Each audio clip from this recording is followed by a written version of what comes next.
अगर आप ओबीसी में क्रीमी लेयर लगाए हैं तो एससी में भी क्रीमी लेयर लगना चाहिए। भाई 7,500 परिवार 23% रिजर्वेशन लेगा।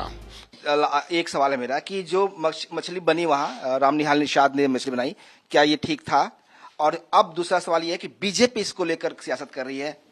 ये तो कांग्रेस को जवाब देना चाहिए कि वो सनातन के साथ है या उसके विरोध में है। निषाद ने जो मछली बनाई वो ठीक था? तो निषाद का परंपरा है, वो तो खाएगा ही खाएगा, वो कहाँ जाएगा, वो तो मारेगा खाएगा। ये तो प्रतिबंधित इसलिए किया गया कि सावन महीने 2 महीने में कि मछली ब्रीडिंग करती है और इसीलिए इसको जोड़ के परंपरा में कि उस महीने 2 महीने मछली न खाएं, तो जिससे क्या होगा, मछली बच्चे दे देगी तो उससे मछलियों का ज्यादा प्रजनन होगा और जो जलजीव का जो हमारा पर्यावरण है वो मैनेज हो जाएगा, वो दूषित नहीं होगा। चूंकि मछली है एक ऐसा जीव है जो पानी को साफ रखती है। तो मछली पर इस तरह की सियासत ठीक नहीं है? ये मछली पर सियासत ठीक नहीं है। सियासत होनी चाहिए कि इनको गरीब कौन बनाया, उजाड़ा कौन, और अब तक इनको भूमिहीन कौन बनाया, और क्यों नहीं इनके लिए शिक्षा, स्वास्थ्य, रोजगार। बहुत धन्यवाद। एक सवाल और है मेरा, आरक्षण को लेकर विवाद चल रहा है, आरक्षण में रिफॉर्म की बात की जा रही है, प्रोटेस्ट हो रहे हैं।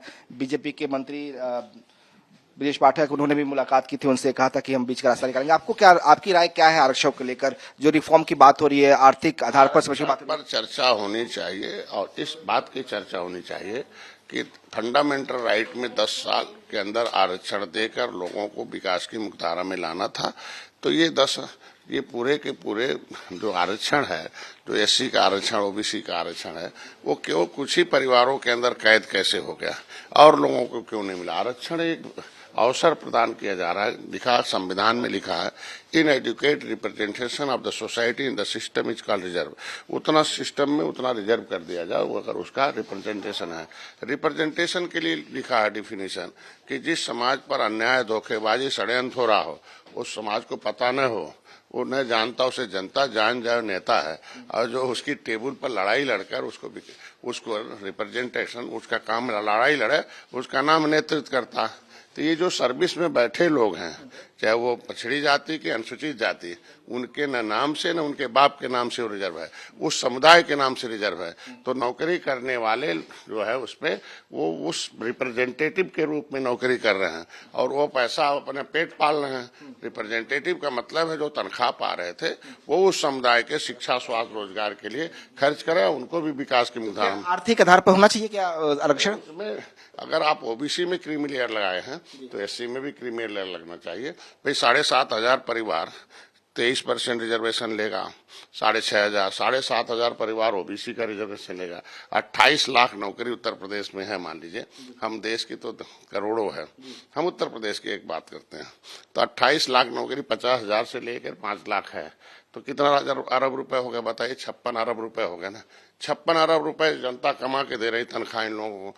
एक 28 करोड़ की जनता हो, एक व्यक्ति 2,000 रुपया हर महीना दे रहा है। बताओ 60 कितना हुआ भाई? आप बताओ, 12 दूनी 24 कितना हो गया बताइए? और एक घर में 5 वोट है, कितना रुपया दे रहा है आदमी महंगाई के नाम से? और है कितने? वो 14 लाख नौकरी कुछ लोगों के परिवार में है, 7.5 लाख नौकरी 7,500 परिवार में है, 6.5 लाख नौकरी 80 का 6,500। किसका है? वो सब गरीबों का नौकरी है।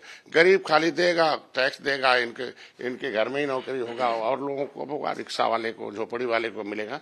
तो ये बेहद बहस है कि इसमें से रिजर्वेशन का लाभ लेने वाले लोगों की जिम्मेदारी बनती है कि जो बचे लोग हैं उनको अवसर दिया जाए और उनके बच्चों को। आर्थिक आधार नहीं, जब तक ये सामाजिक व्यवस्था है, जब तक ये धार्मिक व्यवस्था, धार्मिक और सामाजिक अन्याय जब तक होता रहेगा तब तक आरक्षण की आवश्यकता। खबरों की रणभूमि में यहाँ शोर नहीं, सोच लड़ती है, जहां शब्द नहीं, फैक्ट्स वार करते हैं और हर सवाल खोलता है सच की नई परत।